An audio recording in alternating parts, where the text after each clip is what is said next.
முன்னாடிலாம் பார்த்தீங்கன்னா, ஒவ்வொரு வீட்டு வாசல்லையும் வந்து பிச்சைக்காரங்க வந்து, "அம்மா பசிக்குது" அப்படின்னு சாப்பாடு கேட்பாங்க. ஆனா, இப்பல்லாம் வந்து அத பார்க்கவே முடியறது கிடையாது. ஏன்னா, அவங்களுக்கு ஏதோ ஒரு விதத்துல வந்து சாப்பாடு எப்படியாவது கிடைச்சிடுது. யார் மூலமாவாவது கிடைச்சிடுது. அதே மாரி நெறைய கடைகளும், இலவசமா வந்து சாப்பாடு குடுக்குறவங்களும், மனுஷங்களுக்கு வந்து நெறைய உதவிகள் பண்றதுக்கு நெறைய பேர் முன் வந்துட்டாங்க. ஆனா வந்து எப்பவுமே சாப்பாடு கிடைக்காம, சாப்பாடுக்கு கஷ்டப்படுற ஜீவன்கள் யாருன்னு பார்த்தீங்கன்னா, நாய்ங்க தான். நீங்க வந்து ரோட்ல நடந்து போகும்போது பார்க்கணும். அவங்க வந்து என்ன சாப்பிட்றாங்க, குப்பையில எப்படி உணவ தேடுறாங்க, தண்ணி கிடைக்காம எப்படி நாக்க தொங்க போட்டுட்டு திரியிறாங்க. அதெல்லாம் வந்து நீங்க ரோட்ல நடந்து போகும்போது பார்க்கணும். எத்தனை நாய் வந்து சாணிய சாப்பிட்றாங்க, அதெல்லாம் நீங்க பார்க்கணும். தெருவுக்கு ஒருத்தர் தான் சாப்பாடு வைக்கிறாங்க. தெருவுக்கு ஒருத்தர் தான் வந்து தண்ணி வைக்கிறாங்க. அப்படி வைக்கிறவங்களுக்கும் நெறைய தொல்லை குடுக்கறது, அவங்களையும் சண்டை போடுறது அதெல்லாம் வேற நடக்குது.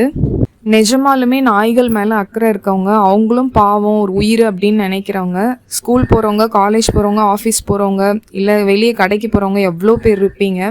நீங்கள் டெய்லி வந்து லஞ்ச் கட்டிட்டு போவீங்க ஒரு டிஃபன் பாக்ஸில், கூட வந்து இன்னும் ஒரு டிஃபன் பாக்ஸும் எடுத்துகிட்டு போங்க இவங்களுக்கு.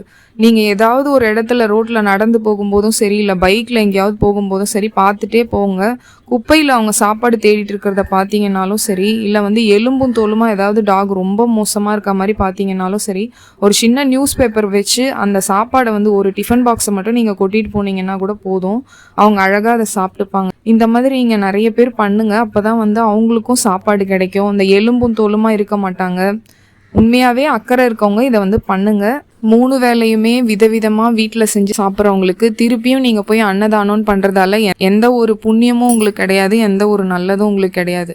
எப்போவுமே சாப்பாடு கிடைக்காம ஏங்குற ஜீவன்கள், பசியோடு இருக்க ஜீவன்களுக்கு உணவளிச்சிங்கன்னா தான் இந்த பிரபஞ்சமும் உங்களை வாழ்த்தும். அதுதான் வந்து புண்ணியமும் கூட.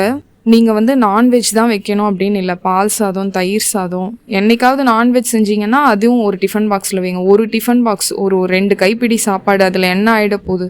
நிறைய பேர் வந்து இதை பண்ணுங்க. இனிமேல் வந்து 2 டிஃபன் பாக்ஸாக எடுத்துகிட்டு போங்க. மனுஷங்க மட்டும் இல்லாமல் எல்லா வாயில்லா ஜீவன்களுமே பசி இல்லாமல் சந்தோஷமாக நல்லபடியாக இருக்கட்டும். இனிமேல் எக்ஸ்ட்ரா ஒரு டிஃபன் பாக்ஸும் கொண்டு போங்க. தயவு செஞ்சு எல்லாரும் இதை பண்ணுங்கள். நன்றி, வணக்கம்.